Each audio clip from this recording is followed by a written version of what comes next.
பிரியமானவர்களை, இயேசு கிறிஸ்துவின் நாமத்தில் உங்களை வாழ்த்துகிறேன். கர்த்தர் தந்த ஜேபிஎம் விசுவாசிகளுடைய குடும்பத்தாருக்கு கிறிஸ்துமஸ் வாழ்த்துதலையும் தெரிவித்துக் கொள்ளுகிறேன். இயேசுவின் சமாதானம் உங்களை ஆட்கொள்வதாக. அதோடு கூட இயேசுவின் பிறந்த நாளை கொண்டாடக்கூடிய உங்கள் அனைவருக்கும் ஆசீர்வாதம் நன்மை உண்டாவதாக என்று சொல்லி நான் செபிக்கிறேன்.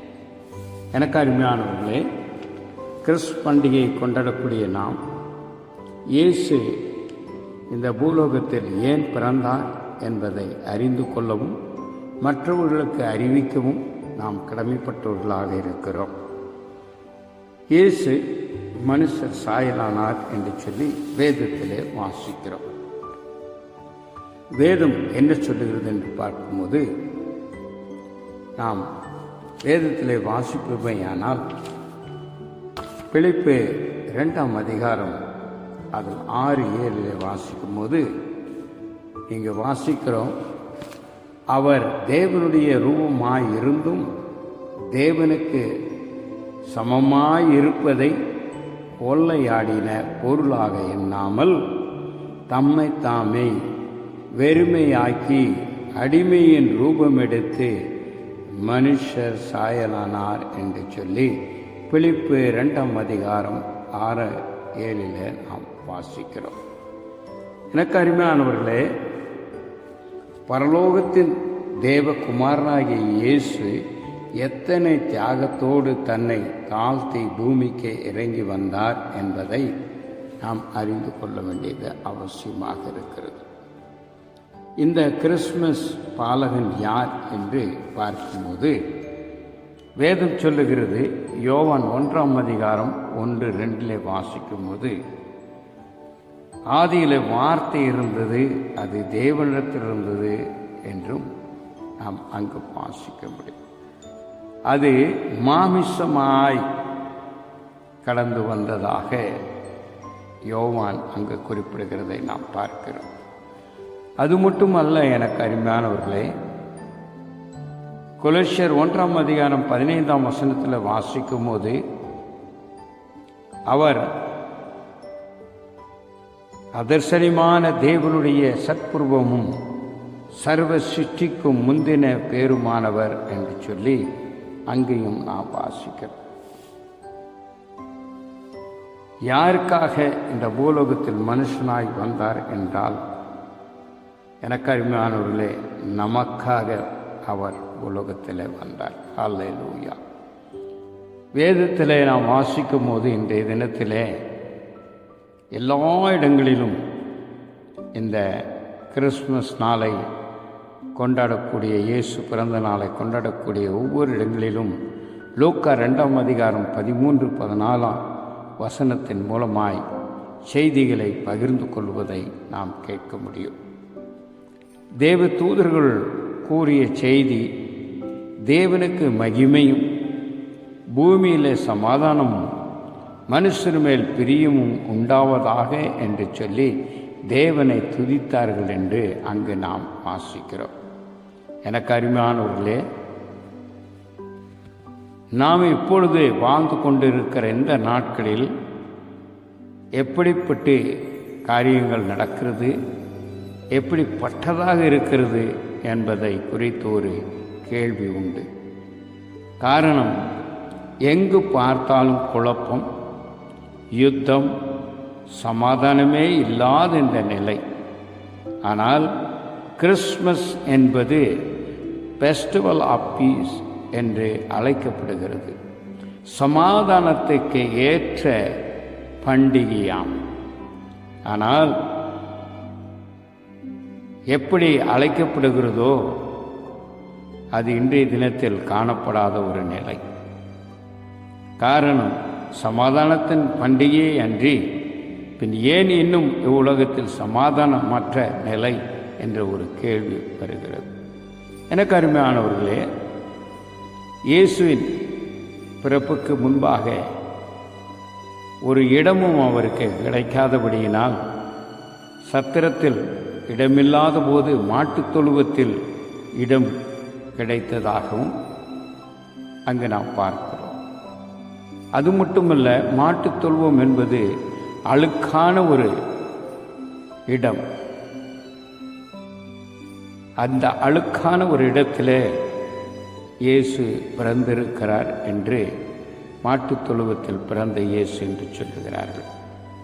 எனக்கு அருமையானவர்களே, அந்த அழுக்கான இடத்தில் பரிசுத்தமான தேவ குமாரன் பிறந்தார் என்று நாம் பார்க்கிறோம். இன்றைய தினத்தில் இந்த கிறிஸ்மஸ் கொண்டாடக்கூடிய நாம் நம்முடைய இருதயங்கள் எவ்விதமாக இருக்கிறது என்பதை, அவர் வந்து நம் இருதயத்தில் பிறக்க வேண்டும் என்பதையும் நாம் அறிய வேண்டியது அவசியமாக இருக்கிறது. நம் இருதயங்களில் அவர் பிறக்க, நம்மை சுத்திகரிக்க நாம் அனுபவித்தோனானால்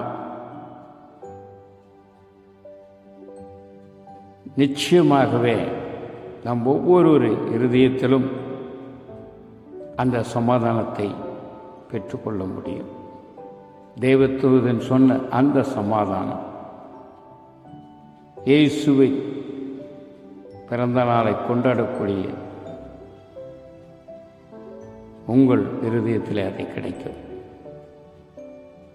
இன்றைய தினத்தில் உலகம்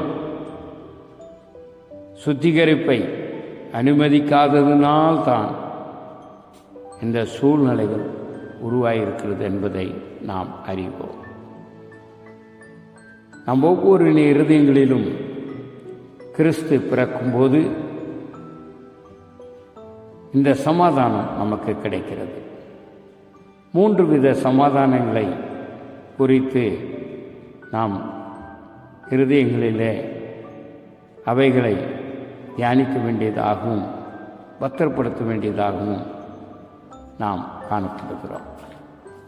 எனக்கு அருமையானவர்களே, கிறிஸ்துவுடைய பிறப்பின் நிமித்தமாக அநேக காரியங்களை நாம் அறிந்து கொள்ள வேண்டியது அவசியமாக இருக்கிறது. இந்த உலகத்தில் சமாதானம் இல்லை. காரணம், சமாதானமற்ற ஒரு ஜீவியம் இந்நாட்களில் நடந்து கொண்டு வருகிறது. சமாதானத்தை உருவாக்க வாழ்த்துதலை சொல்ல தேவ தூதர்கள் அன்று முதல் கடந்து வந்தார்கள். அதே வார்த்தைகளை இன்று முதல் நாமும் சொல்லி வருகிறோம். பின் ஏன் இன்னும் இவ்வுலகத்தில் சமாதானமற்ற நிலை? எனக்கு அருமையானவர்களே, நம்முடைய இருதயங்கள் அழுக்காய் கிடக்கிறது. நாம் சுத்திகரிக்க அனுமதித்தால் அவை சுத்திகரிக்கப்படும். தேவனோடு நாம் கொண்டுள்ள சமாதானம் அற்றுப்போக காரணம், இன்று பெற்றுக்கொள்ளாத காரணம் நம் பாவங்கள் நமக்கும் அவருக்கும் பிரிவினையை உண்டாக்குறது என்று பார்க்கிறோம். கிறிஸ்து சிலுவையிலே மனுமக்களுக்காக அவர்களது பாவத்திற்காக பாடுபட்டும்போது 3 மணி நேரம் தேவ சமூகத்திலிருந்து பிரித்திருக்கப்பட்டதனால்தான் என் தேவனே, என் தேவனே, என்னை ஏன் கைவிட்டீர் என்று கதறினார் என்று பார்க்கிறோம். அதன் பின்பு வெற்றி பெற்று அவரோடு இணைக்கும்படி அவர் ஆவியை பிதாவினிடத்தில் ஒப்பு கொடுத்தார் என்றும், அதன் நிமித்தமாக நாமும் இரட்சகரோடு சமாதான உறவை எப்போதும் கொண்டு வாழ அவரிடம் நம் பாவங்களை அறிக்கை செய்து ஒப்புரவாக வேண்டும். அதுதான் சமாதானம், தேவனோடு ஐக்கியப்படுகிற சமாதானம். கிறிஸ்து நம் உள்ளத்திலே பிறக்கும் போதுதான் நாம் அந்த சமாதானத்தை பெற முடியும். கிறிஸ்மஸ் கொண்டாடுகிற நாம் உள்ளங்களிலே கிறிஸ்து பிறந்திருக்கிறாரா என்பதை நாம் சற்று ஆராய்ந்து பார்ப்போம். எனக்கு அருமையானவர்களே, கிறிஸ்துடைய பிறப்பின் நிமித்தமாக உள்ளத்திலே நாம் சமாதானத்தை பெற்றுக்கொள்ள முடியும். இது கிறிஸ்து நம் இருதயங்களிலே பிறக்கும்போது ஏற்படுகிற ஒரு சமாதானம். அது இருதய சமாதானம். தங்கள் இருதயங்களிலே சமாதானத்தை பெற சிலர்